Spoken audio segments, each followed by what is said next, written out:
Hello everyone, welcome to another exciting episode of Dayspring Discussions. I'm your host, Sean McGahee, and this is a show we talk about movies, TV, sci-fi, fantasy, comic books. If you geek out about it, we're going to talk about it.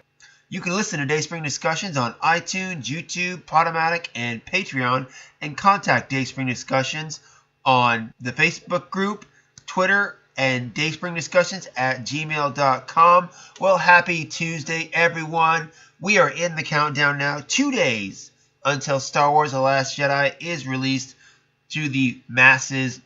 The premiere was Saturday night, so critics are already putting up reviews for it. I am avoiding Twitter and kind of downplaying my Instagram and YouTube time. Try to avoid all spoilers. I'm not avoiding Facebook. Facebook is mainly a lot of my friends, so I don't think I see a lot of risk or a lot of spoilers happening there. But I would like to try to remain as spoiler-free as I can going into the film. I mean, I really haven't sought out any more information or trailers or TV spots ever since that Monday Night Football trailer back, what was it, a month or two ago? So I'm trying to remain spoiler-free. I do have the Star Wars polls up on the Facebook group people have been participating in. Today's poll is, who do you believe Rey's parents are / what's her heritage? Of course, there's the obvious answers like Luke's daughter, Leia's daughter. But then, of course, there's all those other crazy theories out there like she's a reincarnated Anakin Skywalker or Obi-Wan's granddaughter. Or maybe she's nobody. Hit up the Facebook group. Make your selection. Let me know what you think, guys. Well, it was quite the weekend this past weekend. We got a lot of good trailers that came out, actually, for stuff. I haven't done a show since Thursday. I know I like to try to do things on a regular basis and let you guys know when I'm doing shows. I also know I'm very bad at that as well. I said I was going to do a show on Friday. I didn't get to it. So, I'm making a new promise now. Mainly because of my work schedule and commitments to family and stuff like that. I can't do a show every day, but I try to do a show 4 to 3 times a week. So, I'm going to commit to 3 times a week, Monday through Friday. If I can get to it, maybe an extra 4th show a week, but I doubt it, especially in this time of year. During the holidays, it's super busy, got a lot going on. I don't even have time to exercise, which is really bad. But in any event, instead of saying what days of the week I'm actually going to do shows on, I'm just going to tell you that I'm going to do 3 days a week, and I'm pretty sure I can commit to that. I just don't know what days they're going to be. So there you go, guys. That's my new commitment for the schedule of this show. But enough about that. Let's get on to the main reason you're listening. I had a couple people ask me about the new Spider-Man animated trailer that came out this weekend. So I'm going to talk about that. Before that, I'm going to get to the main one, which was Jurassic World Fallen Kingdom. That's right. Universal came up with their first trailer for the sequel to Jurassic World, starring Chris Pratt and Bryce Dallas Howard. The film comes out June 22nd, 2018, and not only are Pratt and Howard reprising their roles, but we're also seeing a couple other faces come back from the franchise, such as Jeff Goldblum. Looks like he's going to be in the film. It's going to be directed by J.A. Boyana. I know I totally butchered that name. The guy who directed The Impossible, the film starring Ewan McGregor, Naomi Watts, and a very childish Tom Holland. We all know him as Spider-Man now. The film is being executive produced by 2 former Jurassic directors, Steven Spielberg and Colin Trevorrow. Colin Trevorrow, having done the previous film, Jurassic World, he also helped with the story on this film. And it looks like we're going to get something a little different with this film. The story looks like that the island the dinosaurs are on is going to explode, and there's kind of a committee deciding whether or not the dinosaurs are worthy of saving. Of course, Pratt and Howard's character go on the island to figure that out.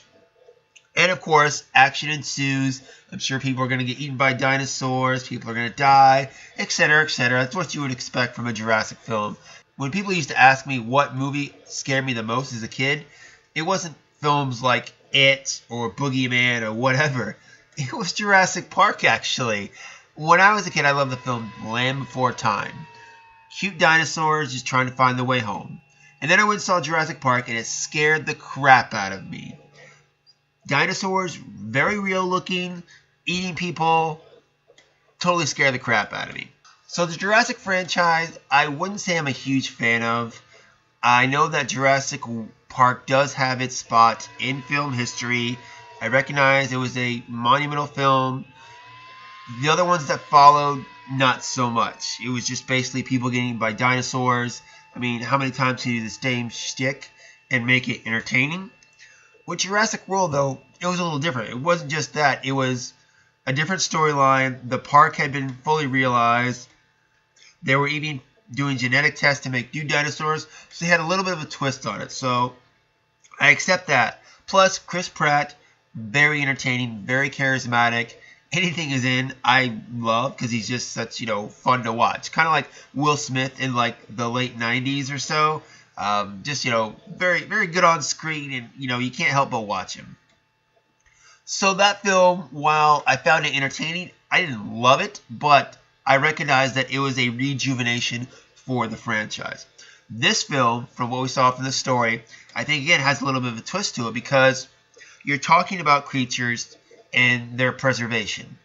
They were genetically created, so do they deserve the same rights as other creatures? Like we try to say the bald eagle or pandas or polar bears or whatever. Should they be treated the same since they were made in a lab? And the fact that they're such vicious, more ravenous creatures that could literally kill us all if they really wanted to.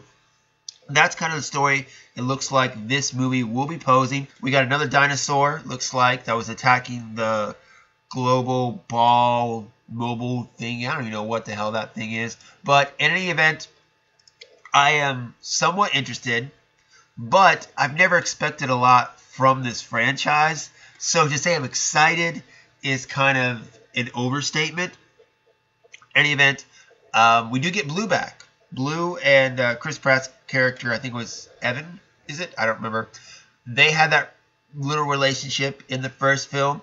I'd love to see that carry through into this film and be something as well. But in any event, go online, check out the trailer, let me know what you think about it.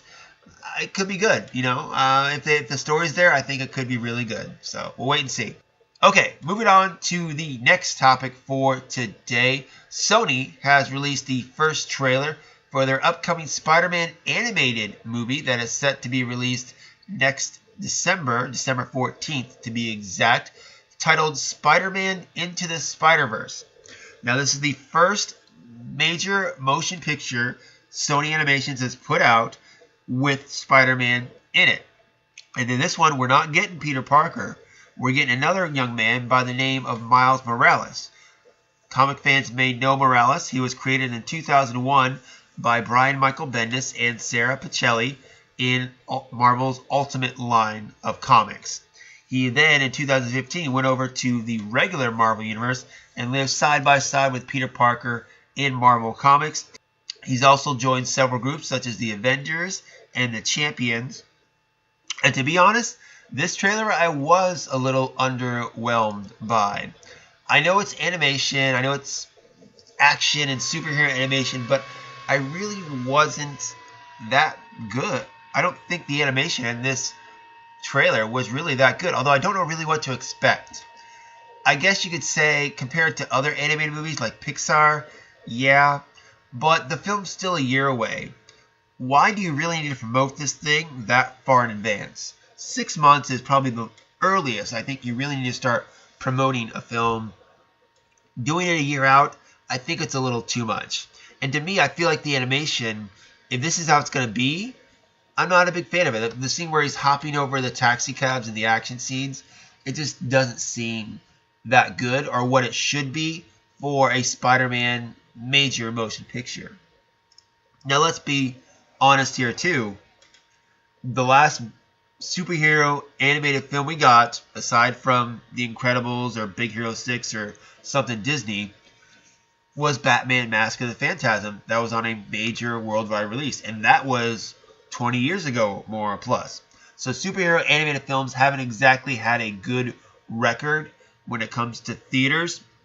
Sony has the Spider-Man franchise, so they want to do, I'm sure, as much as they can with it. They're trying to do the Venom movie and the Black Cat and Silver Sable movie and whatever else. Whether those are going to be in the MCU along with the current Spider-Man, I don't know, but I think this is going to be separate. Now, just kind of a couple of story points about this trailer. We see Miles Morales walk up to a grave, and we don't see the name on it, but we see it starts PP. So could that possibly be Peter Parker? In the Ultimate storyline, Miles Morales became the new Spider-Man after the death of Peter Parker. So is that possibly what they're doing here? I don't know. And then, of course, the other story point at the end is Miles is sitting in a subway talking to somebody who's got a Spider-Man shirt on, and then you see another spider kind of in the distance there crawling around. So to me, that's kind of the assumption that Peter wasn't the only one bitten by a radioactive spider in the lab. Whether it's the same spider or another different spider that bit other people, I don't know. The Spider-Verse is also a callback to a comic book storyline where there was a bunch of spider people running around New York and Peter had to help clean it up. But there are also people in the Marvel universe who also have spider abilities. There's Spider-Gwen, there's Scarlet Spider. Of course, we know there's Venom, but he's a little separate case in that. There's Spider-Girl, I think it was this. But there are several other Spider-Man-esque characters that have spider abilities. So whether this is going to introduce them or not, I don't know. I think it'd be really cool instead. Let's look at multiverse characters in the Spider-Verse. Look at different interpretations, from other universes. I don't think that's the route they're going. The route where it seems like there were multiple spiders and multiple people were bitten seems like the more logical way to go with it. But just from this trailer, I'm not impressed with the animation. The story looks solid, but I feel like they really released this thing way too early. I know you want to get it out there and be like, hey, there's animated Spider-Man coming. We don't need it, okay? We have the live-action Spider-Man, Tom Holland, to still keep us interested in Spider-Man. That's going to be coming out in Infinity War. He's going to be a part of that. So I don't think you have to worry about the public losing the conscience of Spider-Man. He's Marvel's #1 character. He's very popular. I don't think you have to worry about it. The animation, like I said, to me looks something like I saw in the old MTV Spider-Man animated show that came out. I think it was around the same time the Tobey Maguire films were on. It doesn't look great. I expect more from Sony and a major motion picture like this. I'm hoping it gets better, and maybe I'm wrong. I'm hoping maybe the next trailer that I see, hopefully many months from now, will be better. The next thing I want to see from this film would be probably at Comic-Con this next summer. Let's hold off on any more promotion of this film and give me a good trailer at Comic-Con, and I might turn my opinion around. Okay, guys, just to squeeze one more in here for today. Marvel and Netflix has released their first trailer for Jessica Jones Season 2.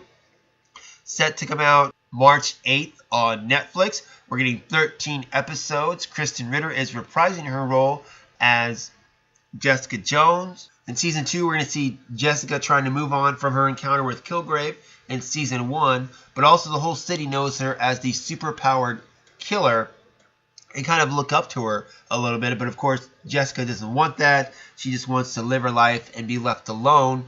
And also her friend Trish keeps digging into her past. We didn't really know about her origin or what happened to her or how she got powers.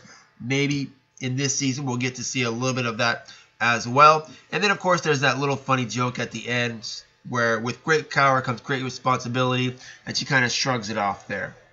Not much to this trailer, not much about really a lot of what's going on in the storyline, just a little bit. Looks like she picks up a new lover along the way. Jessica Jones and Luke Cage are the two characters I felt got shorted a little bit in The Defenders. I mean, The Defenders was mainly about stuff happening with Daredevil because of Elektra and Stick, and also Iron Fist because it was about the Hand and him leading the army against the Hand, allegedly. But really could have taken Luke Cage and Jessica Jones out of that series, and it really wouldn't have mattered. They were there just as support and chemistry, though. They did have good team chemistry between the four of them, so that was good. But this one, I don't think you're really going to have to see Defenders to pick up as to where this left off. They're going to let you know that Season 1 of Jessica Jones is really all you need to watch, and I do recommend watching it because it was really great. Probably my second to third favorite season that Netflix has done with the Marvel stuff, so definitely check it out. Kristen Ritter surprised me how well she did in this series as this character.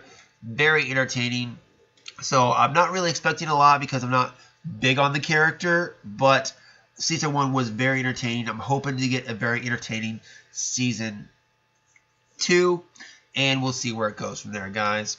But that's it for me today. I'll be back hopefully tomorrow with more stuff. I have the day off tomorrow, so my only plan really is to get my cars washed, do a couple chores around the house, and of course it's Wednesday, so I'm going to read some comics, and I got to watch The Force Awakens tomorrow too. So, but we're almost there, guys. Star Wars: The Last Jedi. I'm watching the film Thursday and Friday. I'm off on Sunday, so you can be sure I'll have my review up on Sunday, so keep a lookout for that. But like I said, I should be back tomorrow with a couple more trailers. We got the new trailer for Attila, Battle Angel, that I want to go through. And then, of course, Ready Player One. Lisa's off tomorrow as well. And I know she has some thoughts on Ready Player One. So maybe I can get her on here and do a dual show or something like that. And maybe, if we have time, talk about this whole Disney-Fox merger that looks like might be happening. We'll wait and see, guys. But until then, hit me up on Dayspring discussions. Let me know about what I talked about today. Do you think the Spider-Man animated movie looks cool? Are you looking forward to Jurassic World: Fallen Kingdom? And, of course, Jessica Jones. Where does it fall in your Netflix Marvel seasons? Was it one of your favorites, one of your least favorites? Let me know. DayspringDiscussions@gmail.com. Head to the Facebook group and check out my Star Wars polls. And, of course, find me on Twitter and Instagram under Slim Dayspring 12. That's it, guys. Until next time, may the Force be with us all.